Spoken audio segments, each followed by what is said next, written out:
전도를 잘하는 한 성도가 택시를 탔습니다.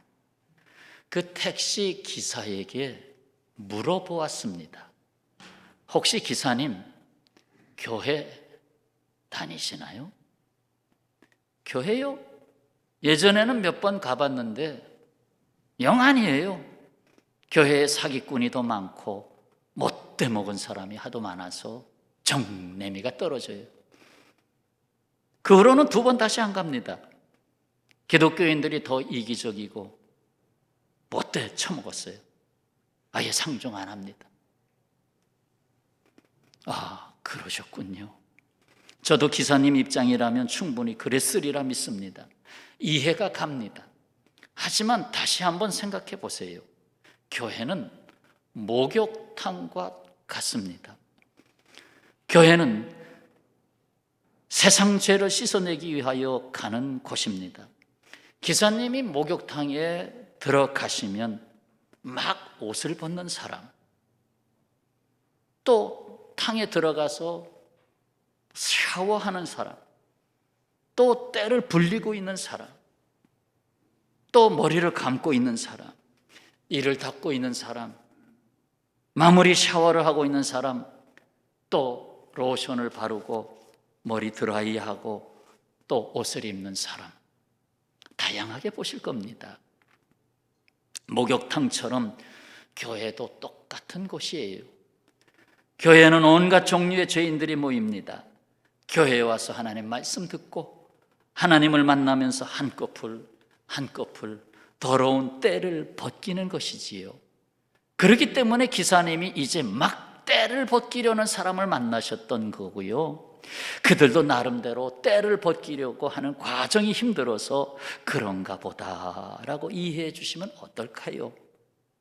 사람들의 행동과 말 때문에 상처를 받아서 하나님도 만나지 못하고 하나님과 상관없이 사는 것은 너무 억울한 일 아니잖아요. 억울한 일이 아니겠어요?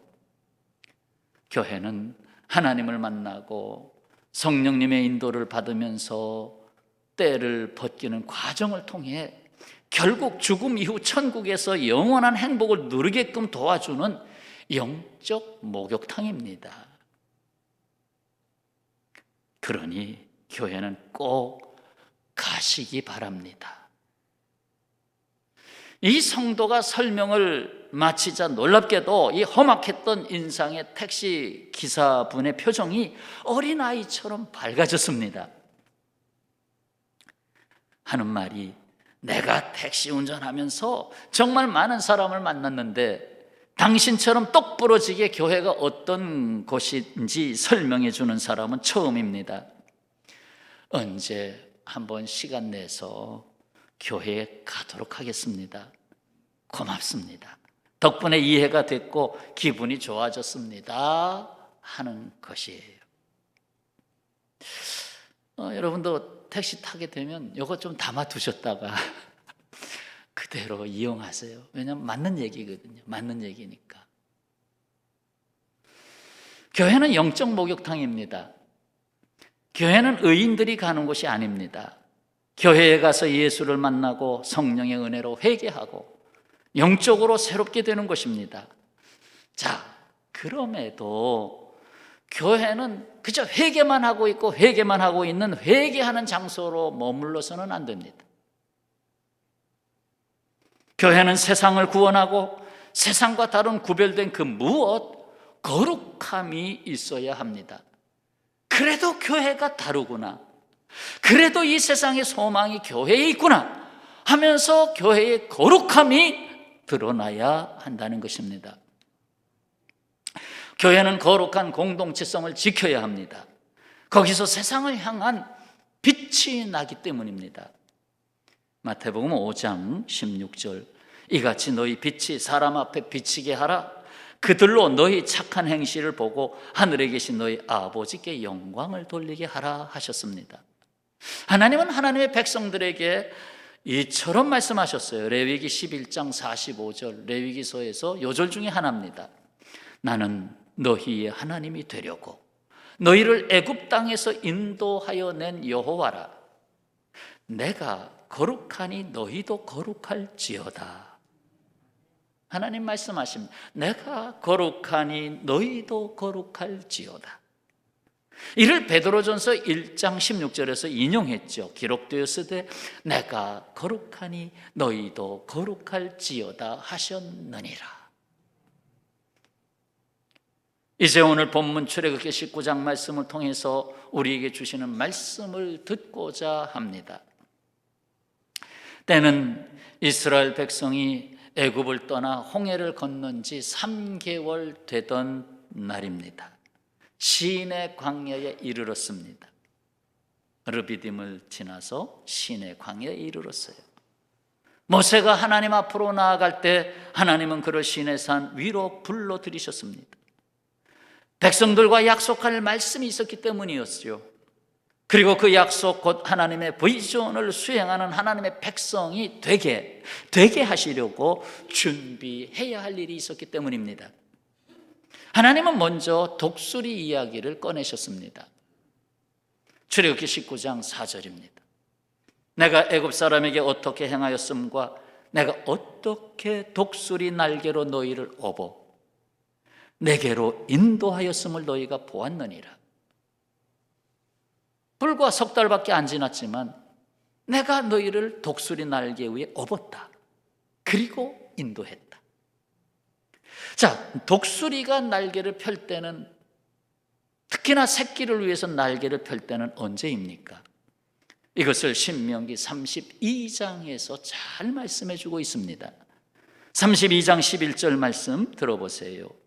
마치 독수리가 자기의 보금자리를 어지럽게 하며 그 둥지, 그걸 막 어지럽게 파다닥 하니까 그 안에서 이제 어느 정도 커가고 있는 어린 독수리가 힘들어하는 거죠. 자, 어지럽게 하며 자기 새끼 위에 너풀거리며 그의 날개를 펴서 새끼를 받으며, 그 둥지에 있는 어린 새끼가 견디지 못해서 이렇게 둥지 위에 올라섰다가 그냥 막 날개로 막 치니까 떨어진 거예요. 둥지 바깥으로 떨어진 거예요. 그때에 어미 이 독수리가 날개를 펴서 저 밑에 가서 새끼를 업는 거예요. 계속 들어보세요. 새끼를 받으며 그의 날개를 펴서 새끼를 받으며 그의 날개 위에 그것을 업는 것 같이, 그의 날개 위에 그 어린 새끼를 업는 것 같이 여호와께서 홀로 그를 인도하셨고 그와 함께한 다른 신이 없었도다. 인간은 둥지가 흔들리는 것을 좋아하지 않습니다. 내 보금자리가 흔들리는 것 좋아하지 않습니다. 편안하고 안일한 것을 구하지요. 만일 독수리 새끼가 어미가 가져다주는 먹이만 먹고 자라면서 훈련을 받지 않는다면 결코 하늘을 날 수 있는 독수리가 아닌 이름만 독수리, 그저 하나의 박제로 남을 수 있는 독수리가 되고 말 겁니다. 인디언들은 자기의 자식들을 강물에 던져 넣어서 수영을 가르쳤다라고 합니다. 그 어린아이, 얘야 위험하다, 물속에 들어가지 마라, 이렇게 하는 것이 부모의 마음인데, 거꾸로 인디언들은 그저 어느 정도 커가면 그냥 강물에다 아이를 확 던져버리는 거예요. 막 살겠다고 막 푸다닥 그러다가 수영을 하나씩 익히기 시작하는 거예요. 강물을 건너갈 줄 아는 인디안이 되는 거예요. 둥지에 있는 어린 독수리에게 너는 하늘을 날아야 하는 존재다, 그걸 알게 하기 위해서 내가 지금까지 어떻게 독수리 날개 위에 업었는지 생각해 봐라 하는 것이지요. 떨어져야 날갯짓을 배우는 것입니다. 둥지에서 어린 새끼가 떨어져야 비로소 파다닥 날갯짓을 배우는 것입니다. 그걸 한 번, 두 번, 세 번, 네 번 반복하다 보면 나중에 업지 않아도 스스로 하늘을 날게 되는 거예요. 둥지 속에 있는 독수리가 아니라 하늘이 내 것이다 라고 하는 하늘 속의 독수리로 바뀌는 것입니다. 이스라엘 백성들을 땅의 세계 애굽에서 건져내어 홍해에서 세례를 받게 하시고 광야 40년의 훈련을 통해서 하나님은 그들에게 하늘로부터의 삶을 일깨우셨습니다. 그동안 너희가 너무 애굽 땅에 젖어 있었다. 그러나 너희들은 하늘에 속한 자임을 이제 알아야 된다. 그게 광야 40년 훈련이에요. 매일같이 새벽 이슬 같은 은혜를 입히시고 하늘에서 일용할 양식 만나를 내려주시고 하나님이 주시는 물을 마시게 하셨습니다. 땅에 살고 있지만 하늘에 속한 자의 존재를 일깨워 주심으로 그들로 하여금 하늘을 떠나 땅에 속한 사람들을 구원하게 하는 하나님의 목적을 이루시고자 하신 것입니다. 이스라엘 민족 하나를 구원하시고자 하심이 아니라 그들을 통해서 해야 할 일이 있었죠. 그렇습니다. 우리의 삶에서 생각지 않게 둥지가 흔들릴 때 나는 하나님께로부터 난 사람이라는 것을 알게 되고 믿음의 날개를 사용하게 되는 것입니다. 여기서 하나님은 말씀하십니다. 너희는 모든 민족 중에서 내 소유가 되리라. 자, 5절입니다. 5절. 세계가 다 내게 속하였나니 너희가 내 말을 잘 듣고 내 언약을 지키면 너희는 모든 민족 중에서 내 소유가 되겠다 하는 것입니다. 자, 볼펜 하나라도 이거 내 거야 라고 말하고 있는 것은 이 볼펜을 내가 쓰고 있는 가치가 있다는 거예요. 내가 써야 할 가치가 이 작은 볼펜에도 있다는 겁니다. 근데 어느 날 쓰다 보니까 안 나와. 근데 누가 그 볼펜 좀 빌려줘. 그럼 알아서 나오지도 않는 거. 이제 내 것이라고 할 필요도 없는 나오지도 않는 볼펜은 가치가 떨어지는 거지요. 적어도 이것이 내 거야 라고 말할 때에는 가치가 있기 때문입니다. 하나님께서 너희는 내 소유다 하시는 것은 우리가 얼마나 특별한 존재인가를 알게 하시는 것입니다. 하나님이 뭐가 부족해서 너희는 내 거야. 이거 하나님이 소유욕을 말하는 게 아니에요. 뭔가를 거기 부여하기 위해서 하시는 말씀이에요. 그래서 이사야서 43장 1절 야곱아 너를 창조하신 여호와께서 지금 말씀하시느니라. 이스라엘아 너를 지으신 이가 말씀하시느니라. 너는 두려워하지 말라. 내가 너를 구속하였고 내가 너를 지명하여 불렀나니. 뭐죠 그 다음? 너는 크게 너는 내 것이라. 너는 내 것이라. 말라기 3장 17절 가볼까요? 만군의 여호와가 이르노라. 나는 내가 정한 날에 그들을 나의 특별한 소유로 삼을 것이요. 그냥 나의 소유가 아니라 특별한 소유라고 특별한 강조했어요. 나의 특별한 소유로 삼을 것이요. 또 사람이 자기를 섬기는 아들을 아낀 같이 내가 그들을 아끼리니. 그러니까 특별한 소유를 삼았는데 그걸 아들과 같이 아끼겠다는 거예요. 너는 내 아들이다. 너는 내 자식이다. 이렇게 아낀다는 거예요. 이 세상에 부모가 자기 자식보다 귀한 게 어디 있어요? 첫째가는 하나님이 너는 내 아들이다. 이렇게 아끼겠다는 거예요. 이렇게 소유를 삼겠다는 거예요. 이것을 확증하기 위해서 하나님은 독생자 예수 그리스도를 아들로 보내시지 않았습니까? 왜 삼위일체 하나님의 관계성을 아버지 하나님, 아들 예수님으로 표현을 했어요? 그것은 우리를 예수 그리스도 안에서 아들 삼으시려고 하는 하나님의 계획 때문에 그래요. 물론 여기서 아들이라고 하는 것은 남성으로서의 아들만 표현한 게 아니고 딸까지 다 들어가 있는 상속권이 부여된 아들, 딸로서 보시면 됩니다. 왜 아들만 얘기하냐? 그냥 성경의 아들로 대표성으로 표현했기 때문에. 그래서 우리를 하나님의 아들 되게 하시기 위해서 예수님을 아들로 보내신 거예요. 더욱이 모든 민족 중에서 하나님의 소유가 되게 하심을 잊지 말아야 합니다. 세상 모든 민족을 사랑하시는 하나님께서 세상 모든 민족을 구원하시려고 먼저 우리를 하나님의 소유로 삼으시겠다는 것. 자, 이스라엘이 지은 죄 중에 죄가 뭡니까? 죄 중에 죄. 하나님이 이스라엘을 극상품 포도나무로 심으셨어요. 아주 극상품으로. 그리고 양육하셨어요. 하나님의 특별한 보배로운 소유로 삼으셨어요. 온 세상을 구원하는 영광스러운 비전을 보게 했어요. 그 사명을 받게 하셨지만 이를 경히 여기고 하나님의 말씀을 떠나 그 사명을 감당하지 못하게 됐어요. 그래서 촛대를 이스라엘 밖 이방으로 옮기셨어요.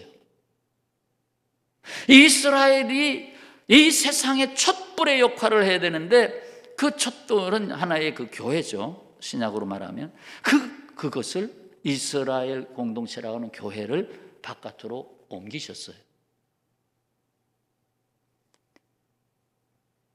그래서 그 옮겨진 자리에서 사도 바울을 통해서 신약 교회가 탄생하게 하죠. 다음에 조금 붙여서 말씀드릴게요. 하나님은 광야를 건너 가나안 땅에 들어가야 할 백성들에게 십계명을 준비하시면서 앞서서 이스라엘에게 하나님의 비전, 곧 하나님의 놀라우신 목적을 알게 하십니다. 비전이 없이, 곧 목적이 없이 하나님의 법을 받으면, 십계명을 받으면 오히려 그 법이 짐이 되고 율법주의자가 됩니다. 하나님이 이렇게 말씀하셨는데, 그러니까 겉으로는 하는 척하고 뒤로는 안 하는, 그래서 율법주의자가 돼요. 위선자가 돼요. 예수님이 와서 지적한 게 그거예요. 와 있을진저 사두개인들 바리새인들아, 얘기한 것이 바로 그거 아닙니까? 율법주의자가 됐기 때문에. 그래서 하나님은 먼저 부의전을 주셨고, 이 부의전을 수행할 수 있는 그릇이 되게 하기 위해서 거룩한 백성이 되게 하는 훈련을 하신 것입니다.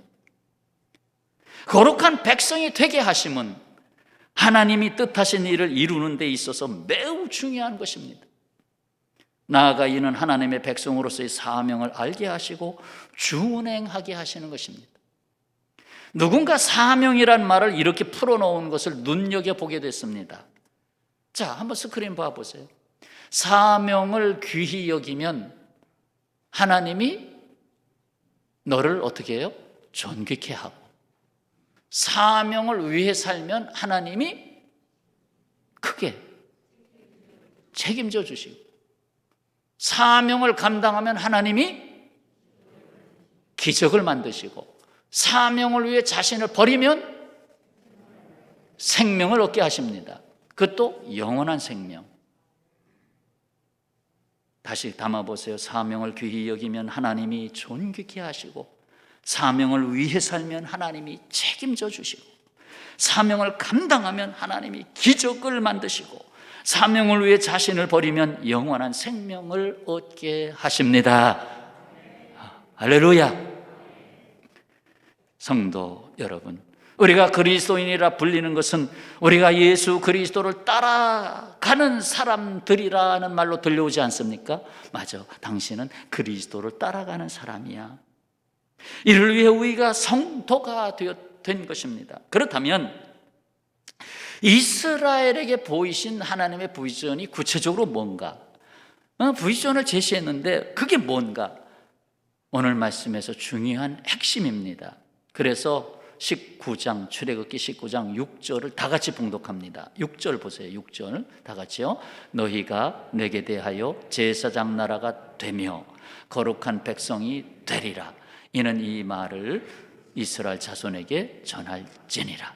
아멘. 두 가지가 나왔죠. 제사장 나라, 거룩한 백성. 하나님은 온 세상을 구원하기 위해서 이스라엘을 택하셨습니다.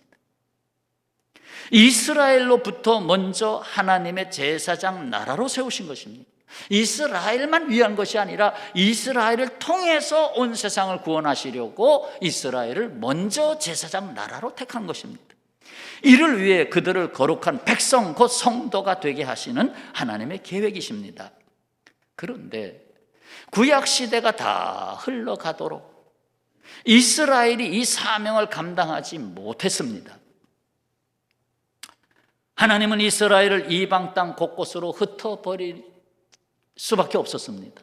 자꾸 이렇게 그저 우상이나 숭배하고 그저 우리는 유태인이다 하면서 이렇게 자꾸 손이 안으로 굽으니까 흩어버렸어요. 그래서 바벨론 포로 생활 70년을 하게 하죠. 나라를 잃고 흩어졌어요. 그리고 바벨론 70년이 끝나고 나서 돌아오는 사람도 있었고 남아있는 사람도 있었고, 그러면서 이스라엘 사람들이 이렇게 소아시아, 유럽 지방으로 흩어지게 됩니다. 심지어 아프리카까지 흩어지게 됩니다. 그러면서 그들이 지금 포로 생활을 겪고 그 이후의 삶을 보면 성전은 이미 예루살렘 성전은 파괴되었고 더 이상 성전에 나갈 수도 없고 어떻게 해야 됩니까? 할 수 없이 율법을 붙잡게 됩니다. 말씀을 붙잡게 됩니다. 그래서 말씀을 읽고 말씀 중심으로 모인 곳이 있었는데 그것이 회당입니다. 회당, 유대인의 회당. 그래서 회당은 결국 성전이라고 하는 하나의 그 건물이죠. 그 성전에, 어떻게 보면 성전에 임재하신 하나님이 이제는 이방 땅 곳곳에 흩어져 사는 하나님의 백성들에게 임재하는, 말씀 가운데 임재하는 것으로 변화가 일어납니다.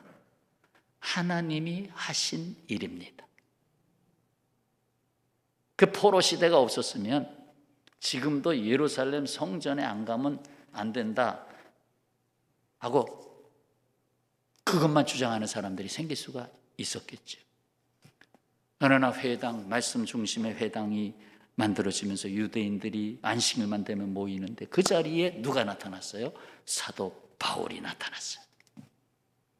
그래서 바울이 여러분들이요 하면서 그 사도 바울이 구약을 얼마나 잘 압니까? 그 구약의 성취자로 오신 예수 그리스도의 그 복음을 거기서 막 가르치니까 깨달은 거예요. 변화가 일어난 거예요. 맞아, 이거 하나님이 하신 일이야. 그래서 그리스도인이 생겨나고, 그래서 교회가 생겨나고, 그래서 이스라엘 땅에서 옮겨진 촛대가 이방 땅에서 교회로 다시 일어나게 됩니다. 그 교회가 번동평화교회도 그렇게 해서 일어난 겁니다. 바로 포로 이후 시대에 그렇게 회당 중심으로 모였던 그 유대인 교포 사회를 디아스포라라고 하는 거예요. 그 디아스포라를 중심으로 다시금 교회가 하나님이 만들어지도록 계획하신 거예요. 흩어놓고, 고난도 하나님 그냥 버리지 않고 고난과 역경을 통해서 하나님이 뜻하신 것을 오히려 이루시는 하나님이셔요. 제사장의 사명이 무엇입니까? 제사장 나라가 되라. 제사장의 사명 크게 두 가지가 있어요. 하나는 하나님의 백성들과 하나님이 교제하실 수 있도록 죄로 인하여 끊겨졌던 그 끊어진 다리를 다시 복구하는 거예요. 그래서 다리를 놓아주는 사람이 제사장이에요. 하나님과 인간 사이에 다리를 놓아주는 사람. 당시 성막을 섬겼던 제사장들이 매일같이 본 것은 살아서 들어온 그 순전한 양, 염소, 몸짓이 이렇게 큰 소, 그리고 조그만 비둘기, 이런 것이 살아서 들어왔는데 그 제단 앞에서 칼에 의해서 죽임을 당하는, 그리고 가죽이 벗겨지고 각을 떠가지고 속에 내장까지 다 벌려서, 그걸 매일같이 봐야 돼. 매일같이 살아서 들어온 것이 여기서 죽는구나. 왜 죽어야 되냐? 당신의 죄 때문에. 죄로 말미암아 죽음에 던져진 인생을 구원하기 위해서 죄가 없는 짐승들이 잠정적으로 대신 죄를 속하는 피를 흘렸던 것입니다. 예수께서도 제사장 중에서 제사장으로 오셔서 친히 희생제물, 화목제물, 모든 제물을 다 받으시게 됐습니다. 자기가 제물이 된 거지. 그래서 죽음에서 부활로 이어지는 다리가 되셨습니다. 하나님과 사람 사이에 막혔던 그 장벽, 지성소, 성소에서 지성소로 들어가는 그 휘장, 두께가 적어도 10cm 정도 됐다고 하는 휘장이 예수님 십자가에 달려서 운명할 시간이 가까울 때 쫙 찢어지잖아요. 쫙 열리잖아요. 그래서 새롭고 산 길이 열렸잖아요. 하나님 앞에 나아가는 길이 열렸잖아요. 하나님을 상실한 세계 속에 하나님을 만날 수 있는 길을 예수님이 열어놓으셨잖아요. 나를 믿기만 해라. 그러면 하나님이 너를 만나리라. 할렐루야. 그렇습니다. 우리는 사람들이 죽음에서 생명으로, 죄에서 속죄로 건너갈 수 있는 다리 역할을 합니다. 우리는 하나님과 죄인들 사이에 가로막혔던 휘장을 거두어내게 하는 희생제물과 같은 신령한 제사장으로 삽니다. 뿐만 아니라 제사장의 역할은 하나님의 백성들을 축복하는 사람입니다. 축복하는 사람. 이는 아브라함에게 주신 축복을 계승하는 일이 아닐 수가 없습니다. 창세기 12장 2절, 내가 너로 큰 민족을 이루고 내게 복을 주어 내 이름을 창대하게 하리니 너는 복이 될지라. 너를 축복하는 자에게는 내가 복을 내리고 너를 저주하는 자에게는 내가 저주하리니 땅의 모든 족속이 너로 말미암아 복을 얻을 것이라. 아멘. 놀랍습니다.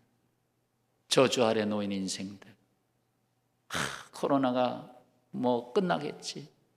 근데 또 AI, 또 조류 바이러스가 또 이제 닭들, 오리들 또 다 죽이게 생겼어. 뭐 돼지들 뭐 할 거 없이 끝이 없어. 참 어려운 시대요.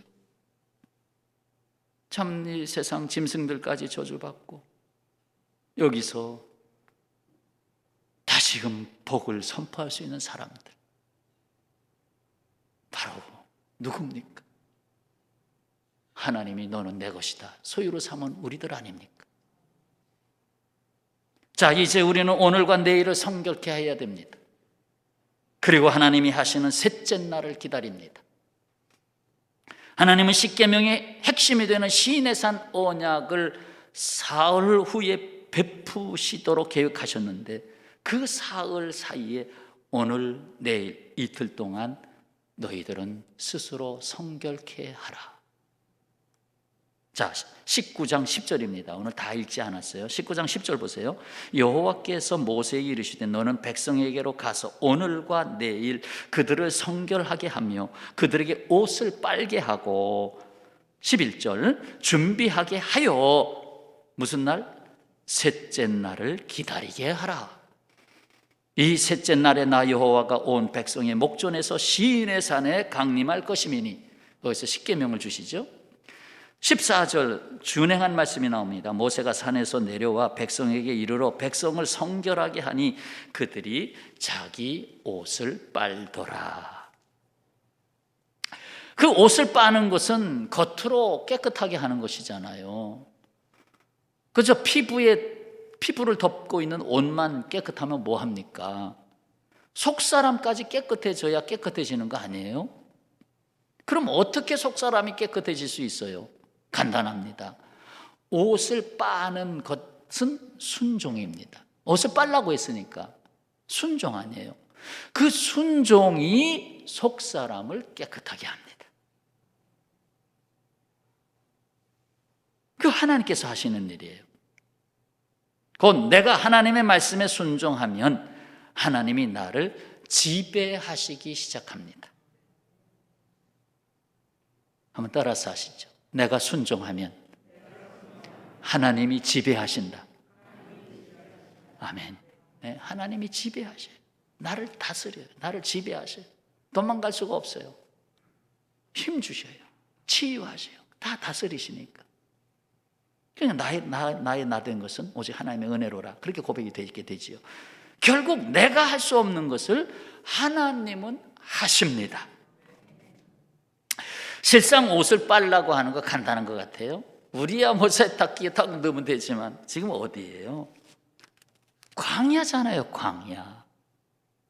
물이 부족하잖아요. 얼마나 물이 없으면 르비딤에서 원망했어요. 물을 달라고. 근데 지금 시인의 광야에 들어왔어요. 거기라고 뭐 물이 철철 넘쳐요? 옷을 빨아라. 빨았어요. 지금 사람들이 200만 명 정도 되고 가축들도 얼마나 많았겠어요. 가축들도 매일같이 물을 먹어야 되잖아요. 그 상황 속에서 물이 어디서 나와요? 순종하니까 물이 나오더라. 해답은 그거밖에 없어요. 순종하니까 물을 주시더라. 그러니까 물이 있는 곳으로 인도하셨든지 아니면 또 반석에서 물이 나오게 하셨든지 그거는 여기 기록이 안 돼 있어서 모르겠어요. 그러나 분명히 옷을 빤 것은 사실입니다. 빨았잖아요. 준비하여 셋째 날을 기다리라. 준비하여. 내가 준비할 것이 있고 하나님이 준비하실 것이 있어요. 설거지를 내가 해놓으면 접시들을 깨끗이 닦아 놓으면 그 다음에 주방장이 그것을 사용하시잖아요.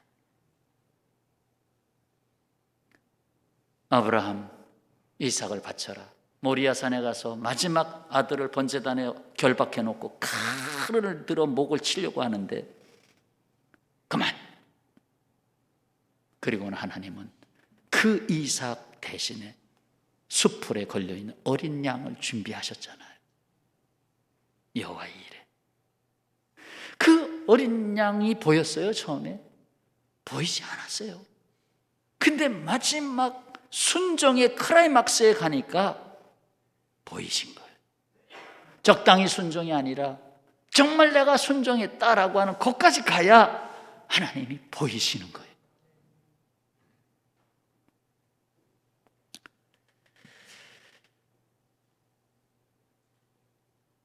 주님을 바라면 주님께서 우리를 인도하시는데 먼저 깨끗하라 하시고 거룩한 백성이 되라 하시고 거기에 맡겨주시는 거예요.